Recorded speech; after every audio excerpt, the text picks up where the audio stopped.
Bienvenidos sean todos. Hoy hablaremos de Gustavo Díaz Ordaz. El equipo está conformado por Horacio, Iván, Luis, Miguel y Ricardo, del grupo 1 de tercer semestre. Analizarán su presidencia en todos sus aspectos y darán una conclusión grupal. Empecemos. El gobierno de Díaz Ordaz se caracteriza por la dura represión que su gobierno ejercía sobre el país. Su obsesión con el orden y la disciplina se ven claramente reflejadas en cómo es que llevó a cabo su sexenio presidencial. Un país gobernado por una generación rebelde que exigía cambios es bruscamente detenida por un hombre gobernado por el orden, la disciplina, la responsabilidad y la dureza.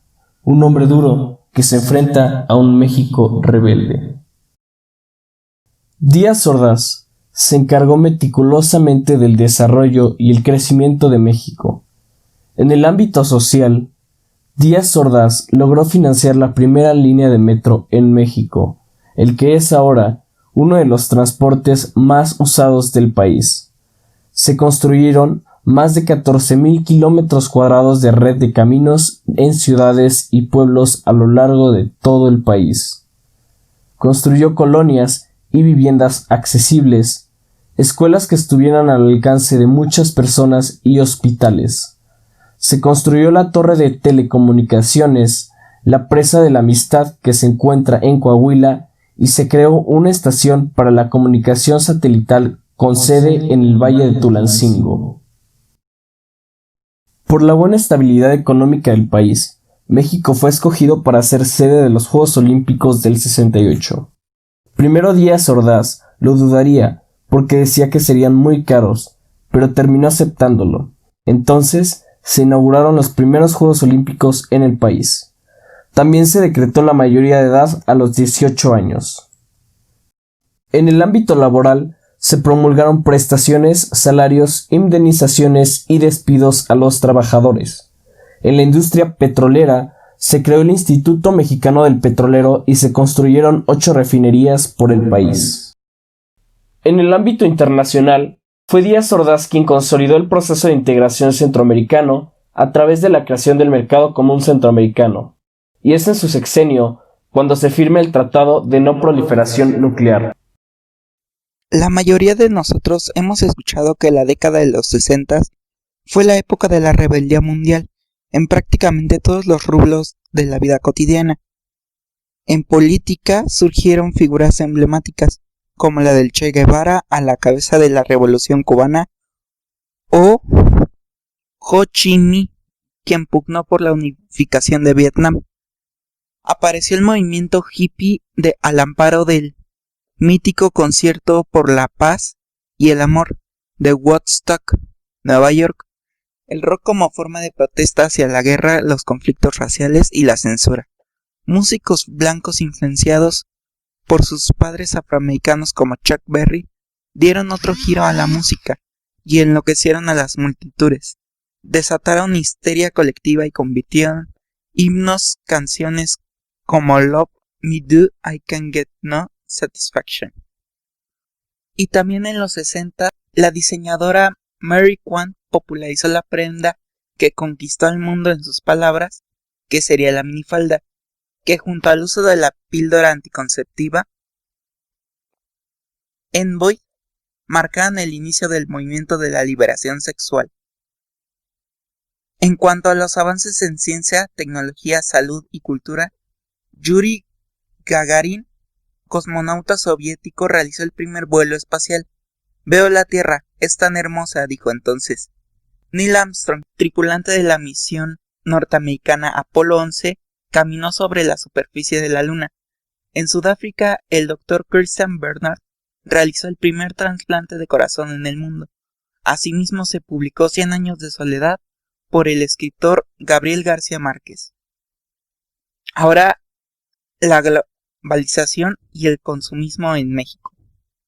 En este contexto, en México, el ingreso per cápita PIB ascendía a 4.558 pesos, en 1950 a 8.681 y en 1970, este último año, la moneda nacional cumplía 3 lustros de cotización fija, 12.50 frente al dólar.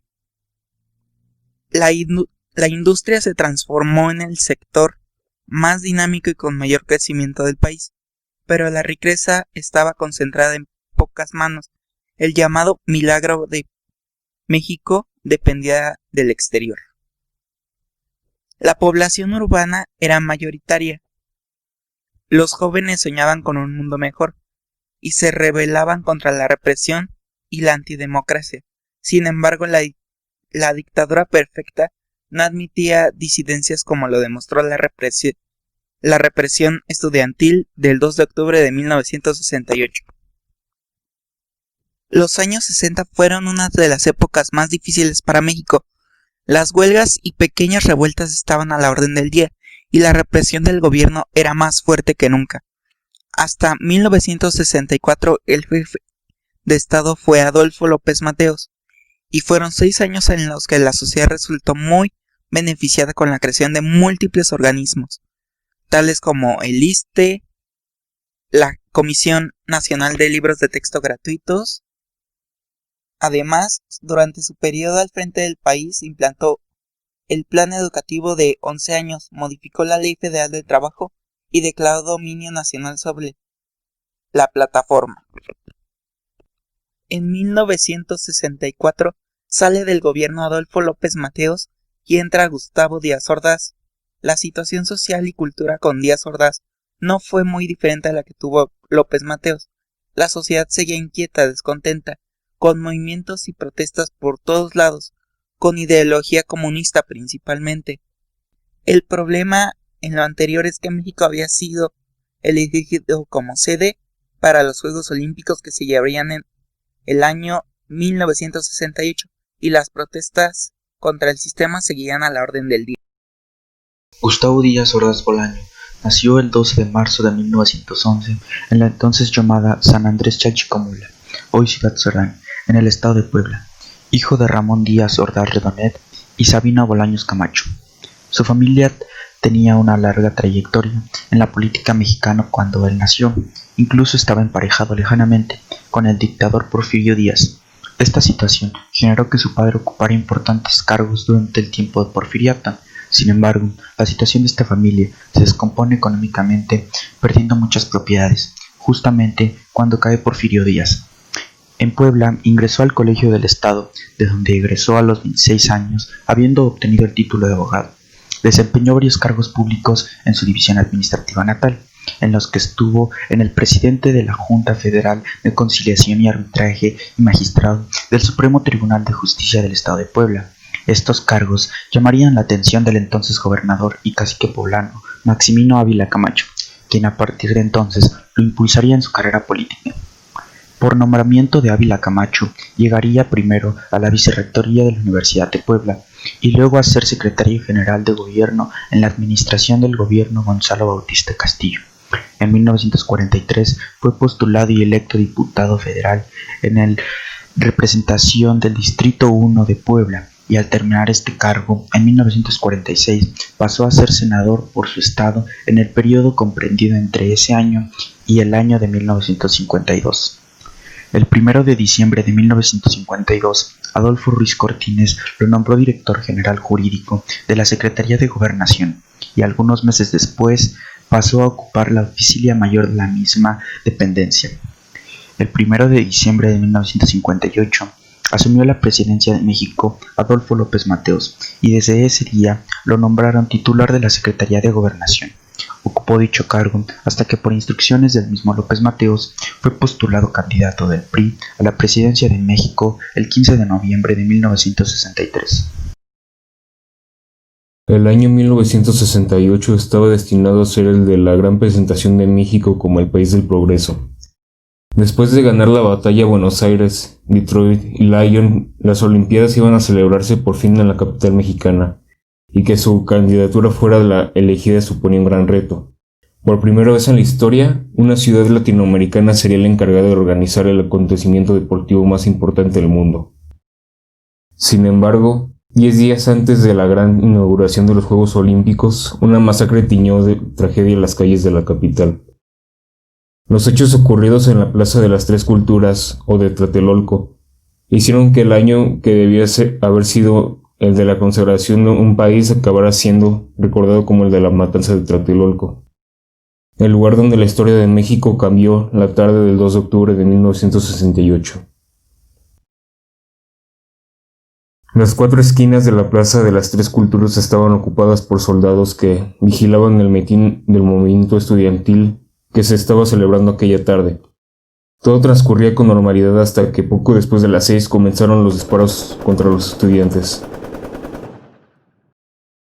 A pesar de lo que ocurrió aquella tarde, la jornada del 2 de octubre no era una de las que se preveían violentas. Los dirigentes del Consejo Nacional de Huelga habían convocado un mitin, sin embargo no era uno de los más multitudinarios. Se calcula que no habría más de 15,000 estudiantes, una cifra en comparación con las manifestaciones que habían llegado a reunir hasta 200,000 jóvenes en la Plaza del Zócalo. Sin embargo, tras las investigaciones realizadas años después de la masacre, todo apunta a que aquella mañana el presidente Gustavo Díaz Ordaz ya había dado luz verde a una operación que se saldaría con centenares de muertos. La principal razón para esa drástica intervención fue que el gobierno veía en las revueltas estudiantiles una gran amenaza. En 1968, el sistema presidencialista conoce su apogeo. Todo es gobierno y casi nada de oposición. Escribiría años después el escritor Carlos Monsiváis. Por esa razón, cualquier manifestación contraria a la actuación del gobierno era considerada un peligro. Tanto que, mientras los gobiernos de media Europa se manifestaban contra el materialismo occidental y la guerra de Vietnam vivía sus peores momentos, los dirigentes mexicanos parecían ver en cualquier protesta estudiantil un conato revolución comunista. Pero la realidad es que la ambición del movimiento juvenil no iba más allá de conseguir aumentar las cuotas de democracia, evitando que el gobierno interviniera en todos los ámbitos, también del universitario. Después del análisis anterior, podemos resaltar el claro ejemplo de cómo es que la dura represión y el orden llevaron a la presidencia de Díaz Ordaz a una ruina social. Díaz Ordaz fue una persona seria, metódica, arrogante, obsesivo con el orden, que buscaba el bien para su país con acciones cuestionables. En 1957 se firmó en la capital de la República, bajo su auspicio, el denominado Tratado de Tlatelolco, del que habría de surgir el Organismo para la Proposición de Armas Nucleares de América Latina, o PANAL. Es un tratado internacional que establece la desnuclearización del territorio de América Latina y el Caribe de los países signatarios. Hablando del movimiento estudiantil de 1968, Díaz Ordaz basó sus acciones en la hipótesis de la conexión entre el movimiento estudiantil y el comunismo internacional, y que desde dicho sector se buscaría la realización de actos de sabotaje a los Juegos Olímpicos. Este movimiento derivaría en una revolución de ideología comunista que sería apoyada por la Unión Soviética, Cuba y China, lo cual desencadenó una fuerte represión contra las organizaciones locales comunistas más visibles, el Partido Comunista Mexicano y la Central Nacional de Estudiantes Democráticos, cuyas oficinas fueron allanadas a sus miembros detenidos arbitrariamente el mismo 27 de julio.